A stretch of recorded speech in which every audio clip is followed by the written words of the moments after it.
महान नागरिकता वासी के महामहिमानता प्राप्त नीति के निर्णायक एवं आशुतोष अमोघ अपराजित अधर के अद्वितीय अरुणमानक शंकर किंकर वसुर परस्त रावण जी का आग से मिलने की उत्कंठा में उत्तर है कहे महाराज आज के काल का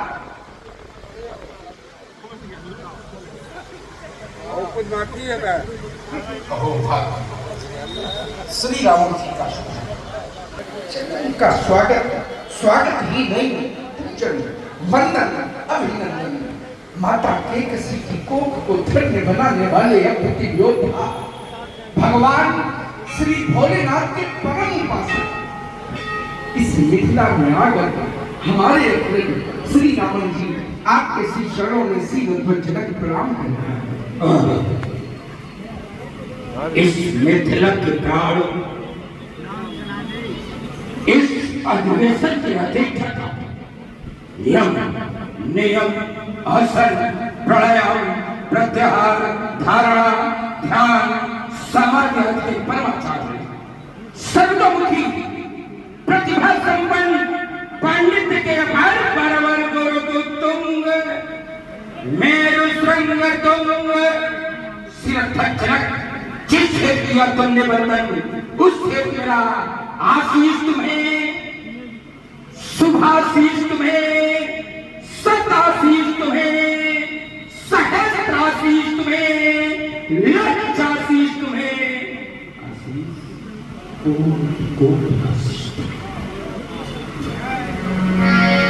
आपका शुभागमन मिथिला हमारा आगमन शुभ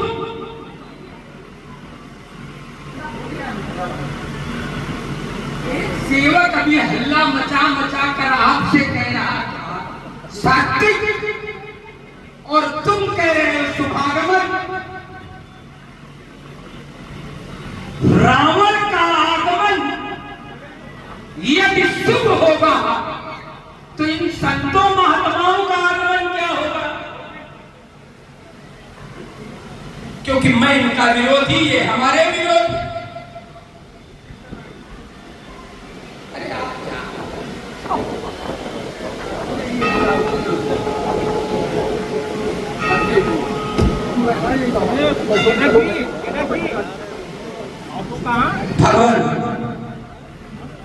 भूत पावन शंकर के पावन पिनाक प्रथम तो मेरा प्राण स्वीकारे। आज आपको इस स्थिति में पाकर सोचने के लिए विवश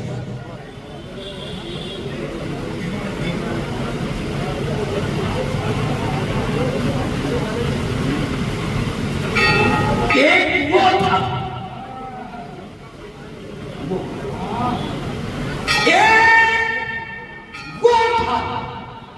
एक ये वो क्षेत्र कंथल था, ये क्षेत्र मिथिला।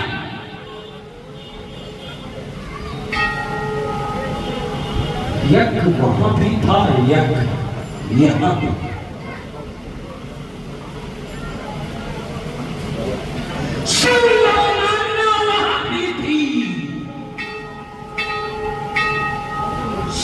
अवमानना यहां हाँ ऋषियों मुनियों की समाज वहां भी उपस्थित थी और ऋषि मंडली में यहां देख रहा हूं। हाँ समस्त देवता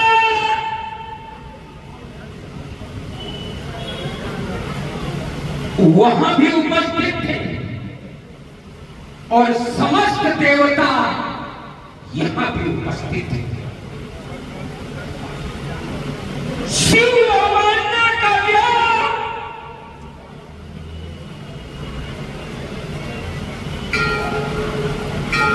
जिसने किया तथ्य के प्रभाव से वहां उनसे समर्थन नहीं, प्रणाम उसे तथ्य के छोड़ और यहाँ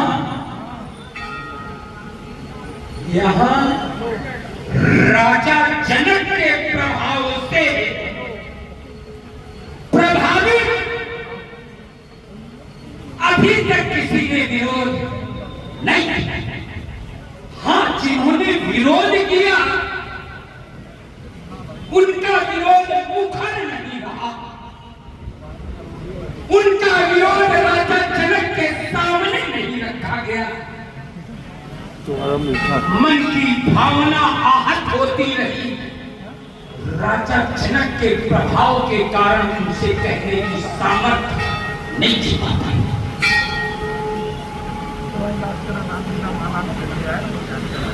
तब तो मैं कहने के लिए विवश, तब मैं कहने के लिए विवश कि बड़े बड़ाई सब करे। वहां भी उनका प्रभाव और यहाँ इनका प्रभाव। इनके प्रभाव से यहाँ कोई नहीं बोल रहा और उनके प्रभाव से वहां कोई नहीं बोल रहा। तो बड़े बड़ाई सब करे, निर्बल को न सहाय हवा, बढ़ावत आग को,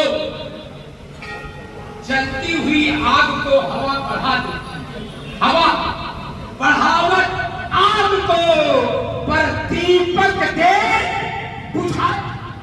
वही हवा एक छोटे दीपपुंज को बुझा। लक्ष्मी जाति धनवानों घर, प्राकृतिक नियम है,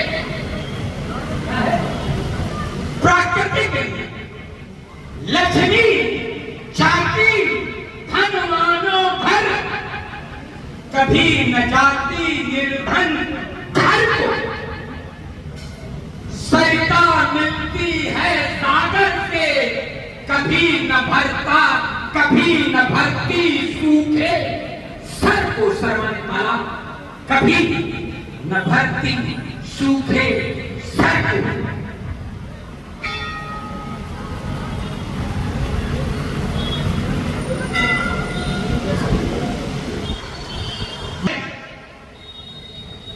सम्मानित दशरथ जी का शुभागमन, शुभ आगमन के उपरांत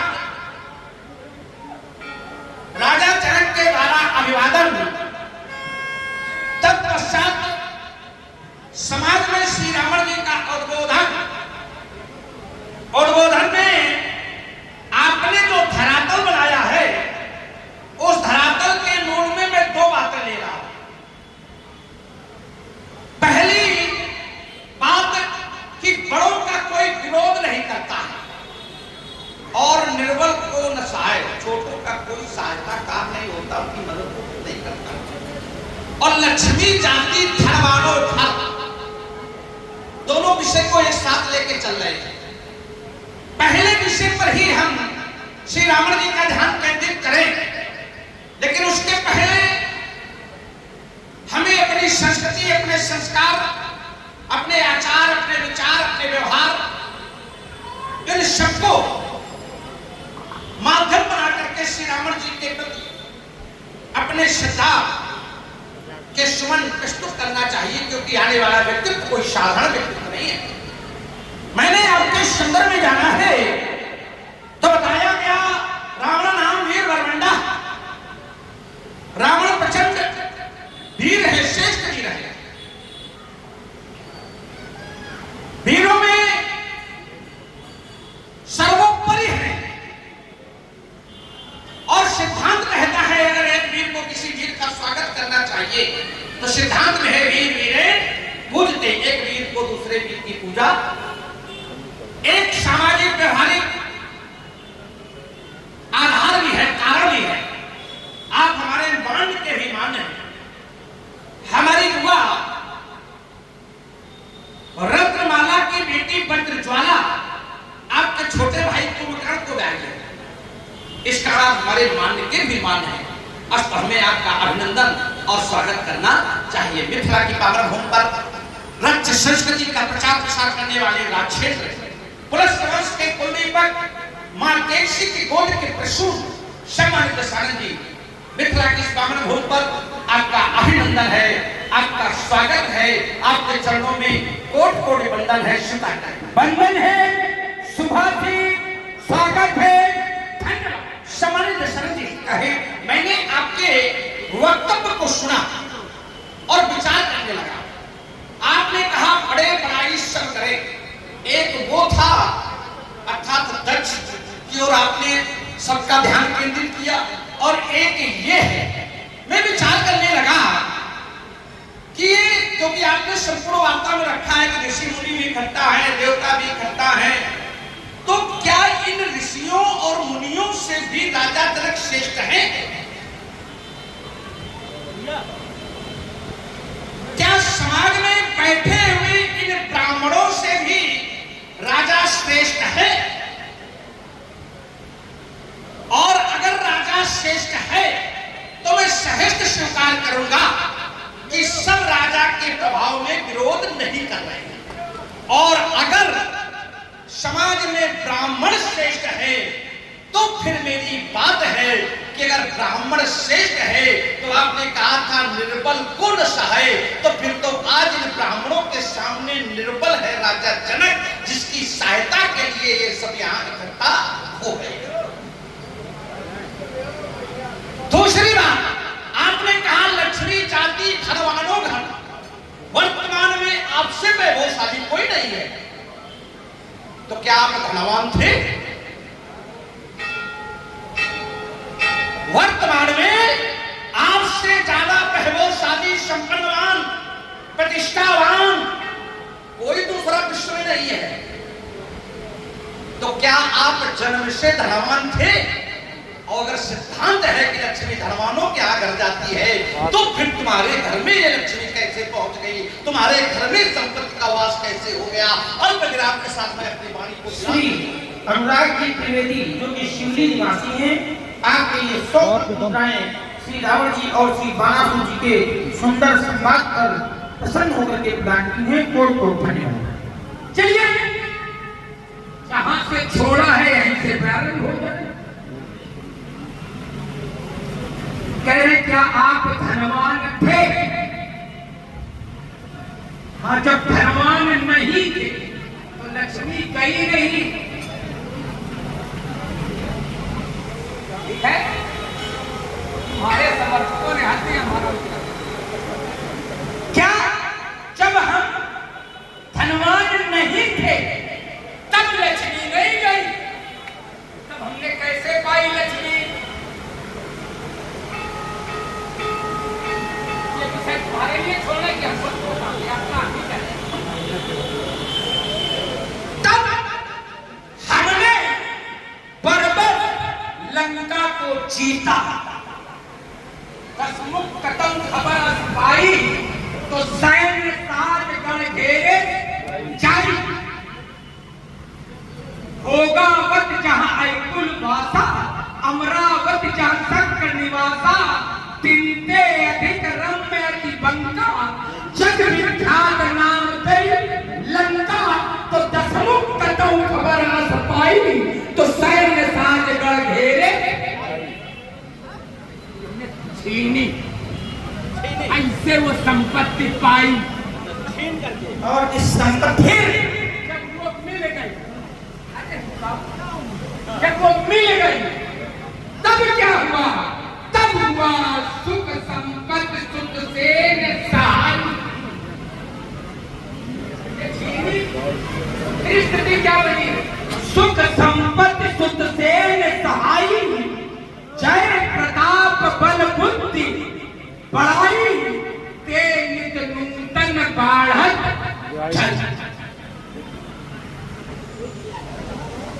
एक और बात कही थी, वो भी हो जाए।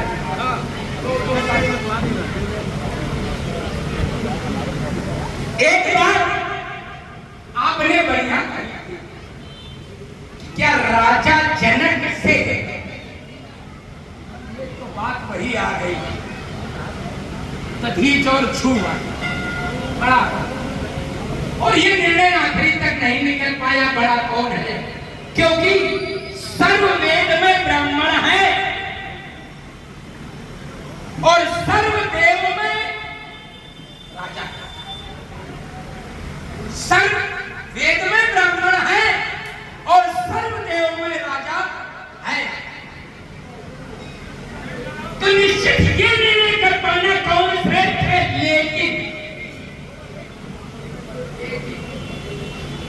राजा के प्रभाव में ब्राह्मण सदा सदैव रहे। हाँ, एक उदाहरण देकर आपकी बात को काट रहा हूं, बहुत मजबूत बात कहने जा रहा हूं। बहुत शायद ही कुछ लोगों ने सुनी, क्योंकि आज कुछ लोग हैं जिनकी पहुंच बहुत गहरे तक रहती, वहीं जा रहा है। पुलोमन द्वारा मैं अभी सजा करके खड़ा कर रहा थोड़े। पुलोमन एक राक्षस था, भृगु की पत्नी पुलोमा को पुलोमन के साथ उनके पिता ने वागदान दिया था। वागदान का ये मनीष लोग जानते हैं। वागदान वाले समाज अलग अलग ध्यान की लगी। वागदान वागदान वागदान दिया था, वाणी से कहा दिया था, लेकिन बाद में परिस्थिति वश उनका पाणी ग्रहण संस्कार भृगु के साथ किया गया पुलोमा। बस इसी बात को लेकर के पुलोमन राक्षस एक दिन भृगु के यहां पहुंच गया। भृगु संध्या के लिए गए, पुलोमा अकेली थी, लेकर चलने लगा। रास्ते में हवन कुंड प्रज्वलित था। उसने कहा, तुम तो सत्य वक्ता हो, सही सही बताओ कि पुलोमा पर अधिकार किसका है? मेरा, क्योंकि मेरे साथ वागदान हुआ, या भृगु का जिनके साथ पाणी ग्रहण संस्कार हुआ? अब अग्नि के सामने विषम परिस्थिति। तुम्हें सौगंध है इस यज्ञ में जलती हुई, सही बोलना। परिणाम स्वरूप बड़े के प्रभाव में वो अग्निदेव नहीं आए और उन्होंने कहा, ये सही है कि तुम्हारे साथ वागदान हुआ, वाणी का दान तो हुआ, लेकिन पाणी ग्रहण संस्कार भृगु के साथ हो गया। तो इसने बस पुलोमन से लेकर के चलने लगा, तो हमारा समर्थन बन गया। जब पाणी से दान हमको मिल चुका है तो फिर किसका अधिकार? लेकर चलने लगा। एक चर्चा है कि चमन वहीं पैदा हुआ, छू जाने के कारण ये नई चीज है। चूंकि पुलोमा गर्भवती थी, चमन का स्राव वही हुआ। एक नई बात, बिल्कुल नई बात, चमन का स्राव वही हुआ और चमन में इतना तेज था कि पुलोमन नष्ट। अब बात आती है बड़े, लेकिन जब भृगु आए, भृगु ने अपनी पत्नी पुलोमा की यह स्थिति देखी, अग्नि से कहा, तुम बड़ी सत्यवादी, मैं तुम्हें साथ देता हूं।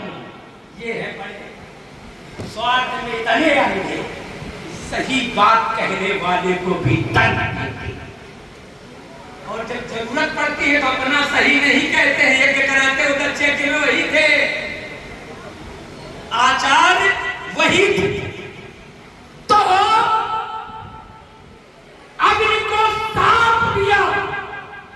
तुम बहुत सत्यवादी बनने का श्रेय लेना चाहते हो, जाओ तुम सर्वफल हो जाओगे, सर्वोच्च हो जाओगे। तुम्हें अच्छे और बुरे का विवेक नहीं रहेगा, सर्वोच्च हो जाओगे। ये बड़े के प्रभाव में किसी ने भी अग्नि का साथ को जब तो नहीं साथ दी, उसको ब्रह्मा की शरण में जाना पड़ा। तब ब्रह्मा ने उसे आश्वस्त किया कि तुम्हारे साथ ये होगा, लेकिन इन देवताओं को भी भाग तुम्हारे माध्यम से ही मिलेगा। ये तुम्हारी श्रेष्ठता होगी, सारे देवताओं में तुम श्रेष्ठ होगे। अर्थात जब बड़े जब बिखरे जो विरोध करता है, हमारी बात को इससे हल्के से काट के नहीं निकल पाऊंगा। चलिए एक कथानक से आपने विषय को जोड़ा। श्री महेंद्र की त्रिपाठी जो कि हमारे बड़े भैया हैं, आपने ये 100 मुद्राएं श्री रावण जी और बाणासुर जी के संवाद के प्रति समर्पित की हैं। हमारे बड़े भाई श्री गुड्डू जी मिश्रा और श्री विपिन जी निगम सभा में उपस्थित हैं। आपने भी 50-50 मुद्राएं दोनों महान भावों को समर्पित किए हैं। आपसे भी दशरथ जी और विषय आपके के संबंधित है, इसलिए मुझको व्यवधान पैदा करना पड़ा। एक बार आप जोरदार तालियां बजाएं तो बहुत अच्छी बात आपको बताऊं। बाणासुर जी के लिए आप बजा चुके हैं अपने